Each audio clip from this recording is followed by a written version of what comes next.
হরে কৃষ্ণ। দিনাজপুর কান্তজন মন্দির,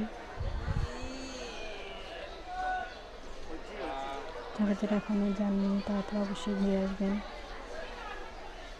4 ডিসেম্বর শেষ হয়ে যাবে, আর মাত্র 2 দিন বাকি আছে।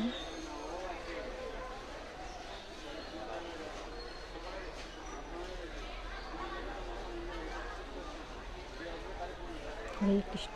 মামা আমি চলে গেলাম, চলে গেলাম।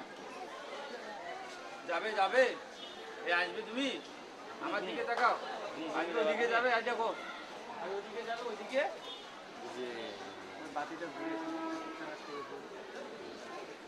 ওইদিকে যাবে, যাবে যাবে যাবে তা আসো। যদি করবো আসিবু আসিবি আবার খুব ভাব ভাব ভাব ও তো বাবা শিখে মামা কাকু দোকানে নোটেল টাটা দোকানে গেলে বলা খেলে ফেলে শেষ মুসিদপুরে দিন উপর দিন নাই।